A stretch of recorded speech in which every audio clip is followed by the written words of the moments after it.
Olá, meu nome é Tássia, eu sou professora de língua portuguesa e hoje nós vamos aprender sobre sujeito e vozes do verbo. Então vamos começar a nossa aula sobre sujeito e vozes do verbo. Então nós vamos aprender hoje que sujeito e vozes do verbo é um conteúdo que nos permite aprender se o sujeito da frase está recebendo ou executando a ação expressa pelo verbo. Assim, podemos identificar se o sujeito é agente, paciente ou agente paciente, como nós vamos ver mais à frente na nossa aula.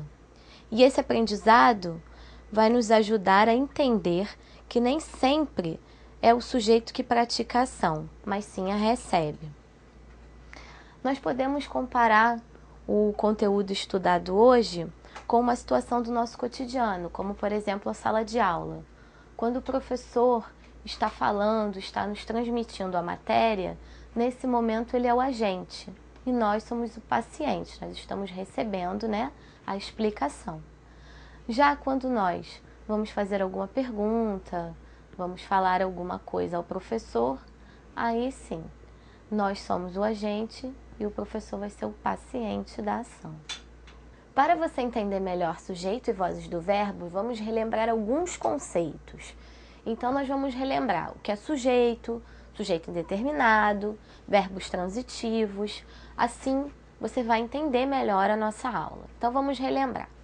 O primeiro conceito que nós vamos relembrar é o de sujeito. Então, sujeito é o termo sobre o qual o restante da oração diz algo.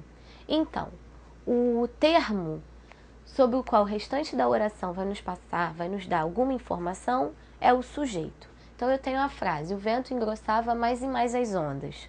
Sobre quem a frase está falando, Está falando sobre o vento. Então, esse termo, o vento, será o sujeito, porque a frase está falando, está dando uma informação sobre ele. Isso é sujeito.